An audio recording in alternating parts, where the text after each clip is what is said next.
Welcome back to another episode of ROC Boys Football. We're continuing with our 2022 season previews as we take a look at the reigning national champions, the Georgia Bulldogs. Guys, I don't get too much right, but every once in a while, a blind squirrel finds an acorn. I had Georgia winning the national championship last year. You literally take one look at that defense last year, and you could tell how dominant it would be. You pair that with being led by one of the best coaches in the country. It was an easy pick. And guys, if you guys like talking Georgia football, you like talking college football, consider subscribing to the channel. We appreciate all the support. We do talk a lot of Georgia on the podcast. So if you guys do like the content, consider subscribing. We appreciate it. Dill, I'm going to kick it off to you. This Georgia team has lost a lot of talent, but seemingly people forget how well Kirby has recruited the last couple of years. They still are going to be really good. Yeah, the people, what did we forget? Alabama lost 15 players the NFL draft every year for 10 years and just reloaded it. You look at how Georgia recruits, they recruit right up there with the Bamas, with the Ohio States, with the top dogs. So, yeah, I'm kind of with you. What makes you think, yeah, it's those guys weren't starting last year, but they were just sitting behind legit first-round pros. So, yeah. I don't really see why you would expect Georgia to take a huge I don't think they're going to be as good as they were last year just because last year's special. That was an incredible team, but it's I still fully expect them to be very much in contention for a playoff spot in an SEC title. Yeah, I agree. And what I want to start with is on the offensive side of the ball. At the quarterback spot, it was kind of a roller coaster last year. You start with JT. He doesn't stay healthy. Stetson Bennett comes in. You flip-flop a little, and then Stetson Bennett ends up leading you to a national championship game. He's coming back. Now, my question is, I want to see what Georgia fans in the comments think about this. So if you guys have a take on this, let us know in the comment section. Give us a little insight because, quite frankly, I don't even know what I'd want if I was a Georgia fan. Dill, I'm going to kick it to you. Who do you want to see at quarterback this year? I really don't. I think Stetson Bennett should still be the guy. I know people like to get on him, and I'll fully admit I was part of the anti-Stetson train too. But he did prove us all kind of wrong because when they needed him to step up, I think by and large he did step up. And I think with the team they're going to have, I fully expect this offensive line to be really, really good again. They have good running backs with McIntosh and Milton coming back. So I think you can play a very similar style. I also think you might have a way better wide receiving core. Yes. You're getting all your contributors back. And they were all kind of young last year, and I expect them to be really good. I expected Donnie Mitchell to be an elite player. So having said all that, you want the solid guy you can trust, and that's Stetson Bennett, a guy who you can win with. So you do know you can win with Stetson Bennett. You just won a national championship. It's very hard to take a quarterback who just led you to a national championship and then bench him for the next year. Playing devil's advocate, I think I'm in your boat. You got to ride with Stetson Bennett. Is if that defense isn't as dominant as it will be, I think we both agree the defense will take a step back, at least a little bit of a step back. It's hard to see that defense. They're beating the brakes off teams by 40 points, though. They weren't giving up 10 points to anyone. That's true, but can you win a national championship with Stetson Bennett this year? Why can't you? He's good. People just don't like him. Yeah, he's because he's the walk-on. He's the walk-on with goofy hair. Yeah, it's just good. Yeah, he is. Now, I do want to talk a little bit about the supporting class because I do agree with you. I think they are significantly better, maybe not at running back, but definitely with the pass catchers. I say pass catchers because most of their contributions this year and last year for sure, and I think this year, came from their tight ends. Brock Bowers is the best tight end in the country. You have Darnell Washington, who I absolutely love as just a jumbo tight end who can be good in the red zone, but an absolute mauler in the run game. And then Arik Gilbert, who I don't know what it's going to look like this year. He looked good in the spring game.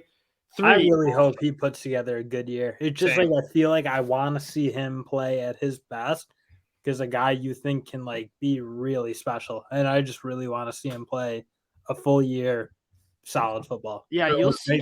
You got to see. You might see some 3 tight end sets. And that's how you got to find a way to get all those guys on the football field. Even Oscar Depp, the true freshman, is a stud. The wide receivers, I agree with you. Donnie Mitchell, I think, will be kind of the premier wide receiver one. You obviously lose a guy like Jermaine Burton, but I feel really good about A.D. Mitchell. I feel really good about some of the other guys. Ladd McConkey comes in and he's just going to be a solid guy working the middle of the field. Ladd McConkey is like Hunter Renfrow 2.0, just a guy who you don't think he's going to catch a ton of balls on Bama, but he caught balls. He caught like big play footballs, and he guy who, again, just an unassuming guy on a team that's very not unassuming across the board with the talent they have, but he makes a lot of plays and he's really solid for them. People love to overlook kind of the solid. They like the flashy objects and just overlook kind of the solid players. And Ladd McConkey is one of them. Garrus Jackson is a guy who is great with the ball in his hands and a guy to keep your eye on. You have Dominick Blaylock, who's a former 5-star, just hasn't stayed healthy. He's apparently healthy, maybe ready to go. And then Aryan Smith, legit one of the fastest players in the country to kind of blow off the top of the defense. They have playmakers. Like, you feel good about the wide receivers, whether they're tight ends. He throws a nice deep ball. Yes, he really does. Like, as much as like sometimes he does things you don't like, he can put some touch on a deep ball once in a while and make big plays. He did in the national championship game to A.D. Mitchell. Kenny McIntosh, Kendall Millen, solid running back duo. I mean, you lose Amir White, James Cook, but I think they'll be good there. And what I want to talk about is how good this offensive line is going to be. You lose some guys, Jamari Taylor, probably headlining a group who me and you both liked in the 2022 NFL draft. He was a really solid player. Broderick Jones at left tackle, I think can be a legit one. He can be a legit top. He's that talented. Yeah, he's going to be a solid left tackle. You return Warren McClendon, who's going to be probably a day 2 pick at right tackle. On the inside, it's just a litany of players. Van Pran, very good player. Tate Ratledge, very good player. Amarius Mims, talented guy who's slated to play a backup tackle role. I think he's going to work in that. You got to get him on the field. Yeah. So it might be at an interior spot. I mean, you are Xavier Truss, Warren Erickson. It's a loaded group. They're deep. They're talented. The offensive line, I think, is going to be better than it was last year.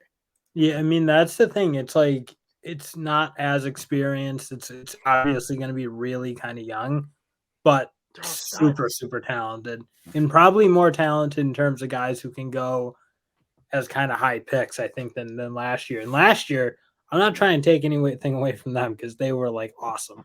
Yeah, but this group can really be a top 5 unit in the country.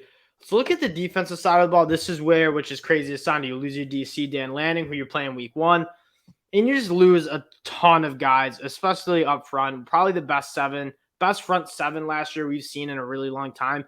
On the defensive line, who do you think steps up? The obvious name is Jaylen Carter, but what are you thinking here? I mean, Jaylen Carter has to be really good, I think, for this defense to kind of be in the range of what they were last year, because he is by far the most talented player, I think. In Nolan Smith, a guy who is super talented, almost felt like he was going to leave last year just because that was the track he was on, but I don't think he would have been I don't think he would have been a first rounder, but a guy who probably could be a first rounder if he gets his chance to shine and takes advantage of it. So I think those two leading the pack both should be really it's a guy you want to step up and be that like guy that you kind of thought he was out of high school. And if that happens, and Jaylen Carter, you kind of know he's going to be a force, I think you could be a really good D-line still. Yeah, Jaylen Carter spot. I mean, he probably would have been the number 1 overall pick if he was eligible last year. I think that's how good he was. I think he has a shot. If there's not a quarterback, he might be. Him and Will Anderson are the 2 best non-quarterback players in the draft class this year. I want to touch on Nolan Smith as a guy in the locker room. He's obviously a former top 3 player nationally, stud on the field. I think he can take a step. I think that's why he came back to Athens to be a first-round pick. But out of all those names, Jacoby Dean, Quay Walker, Jordan Davis, Nolan Smith was kind of the leader on that defense last year. He was the heart and soul of that defense. Him coming back, I think, is massive. Another guy you have a bunch of guys, Nazir Stackhouse, Zion Logue up front, all really talented guys. I got one, Mikel Williams. He's going to come in as a true freshman. And again, it is very rare to see 18-year-olds come in and dominate. Mikel Williams can do that, a former top 5 nationally ranked player. Not even former. He is a top 5 ranked nationally player coming in as a true freshman. I think he can be a stud. The big question I have is at linebacker. You replace Quay Walker, a first-round pick, Jacoby Dean, an All-American, Channing Tindall, who I absolutely loved. None of these guys really played last year. And it's kind of, I have a lot of questions at what is the linebacker group going to look like? I mean, that's like But you can't fault anyone for. I mean, how could have you played last year? You had 3 first-round caliber players playing for essentially what they had was 2 linebacking spots. So it was almost impossible to get on the field in no fault of their own. And if I know Georgia, I fully expect them to have really good linebackers because they have for every year under Kirby Smart, they've played really well at that position. So, I mean, just my instinct is they're going to be fine. They're going to be players. What I worry about is Georgia asks a lot of those backers. I mean, you saw a lot of A-gap blitzes. Quay Walker came off the edge a lot. They're asked to do a lot. They're asked to impact the game in a big way. And I think that was a central part of their defense. So that is, if you have a question about this Georgia team, maybe who's starting at quarterback would be one. But second is, what's that linebacker? I think your defensive line is going to be good. I think the secondary is going to be good. That interior linebacker spot, a bunch of guys that we haven't really seen play much football. I watched the spring game. None of them really stood out. I'm not saying they're not going to be good because they're all 4 or 5-star guys. I looked them all. They're really talented dudes. You're just not really sure which one is going to step up. Now, in the secondary, this was probably the biggest hole of the team last year. Kirby Smart is on record in camp at this time last year saying, we don't know. We don't think we can cover. And guess what? It didn't really matter because that defensive line was so good. But this year, I feel really good about it. Keely Ringo is a top 10 overall pick, I think, in the 2023 class. Christopher Smith is going to be a stud. He played a lot of football. William Poole. Taki Smith. Played awesome. William Poole played awesome in the national title game. Yes. So that makes me think he may be finding his stride, and I'll give him a really good season this year. Yeah, and the kind of the X factor here is Taki Smith, who was an All-American at West Virginia. He came in, was a large part of why I loved Georgia last year. I thought he was going to be a stud for them. And then tore his ACL, and I think he tore his ACL. He had a season-ending injury. Didn't play for Georgia last year. I think he's going to be a stud this year. And I think the secondary, minus the one question mark at who's going to be on the other side of Keely Ringo at cornerback, you have a true freshman, Dalen Everett, who's a top 30 guy nationally. They're going to be okay. The secondary is going to be good. Yeah, I think it'll be better than okay, honestly. It's you got some really talented players pretty much across the board. So I just expect Kirby Smart, with the way he coaches defense and what he's been doing at Georgia, I just expect it to be a really good unit. Because at the end of the day, the only thing that's ever slowed him down was offense. And again, the pass rush is going to be there. They're going to have an easy job. They're not going to have to be sticky for long. I want to take a look at their schedule. DraftKings has them at 10.5 a win over under. It's juiced to minus 200 for a reason. I don't even see them losing a game though. I would be comfortable taking it at 11. You look at this schedule, no Alabama. I don't even see a team that they might not be a touchdown favorites in. So I mean, that's the issue with the SEC East is you got Georgia and everyone else trying to get into the ballpark of Georgia, which you thought it was going to be Florida, but they've kind of taken a bit of a step back, I should say. And yeah, who can beat them in the East? I don't know. You go Oregon, it's in Atlanta. That's essentially a home game. I don't think you'll see a lot of Duck fans in Mercedes-Benz Stadium. Samford, easy FCS team. On the road at South Carolina. And even when you look at who they play on the road, it's not scary. I mean, William Brice Stadium is loud, but South Carolina has a ton of new faces. And quite frankly, they're just not on Georgia's level yet. It's too early in South Carolina's rebuild Georgia's a full-fledged machine right now. Yeah. Kent State, you go on the road at Missouri, they're not sniffing you. You get Auburn at home, you should win that. You get Vanderbilt at home, that's going to be a blowout. Neutral site against the Gators historically is that big rivalry game. Quite frankly, Georgia, I think, is just on another level.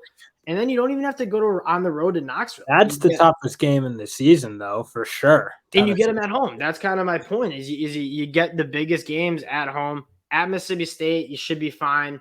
At Kentucky, should be fine. And then Georgia Tech, it's just there's not a team that I look at on this schedule, and I'm not putting Georgia as a touchdown favorite. That's kind of how are they 10.5 wins? How are they going to lose 2 games? They should be 11.5.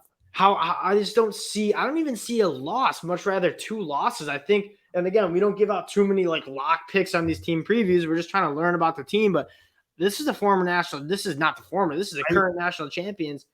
When you play defense at an extraordinarily high level, you just don't drop as many bad games. Yeah. Sometimes if you're quarterbacks playing really bad and you're I'm thinking like those really good Oregon teams. Like you could drop a bad game against a Stanford if they could just muck it up, slow you down with the bully ball.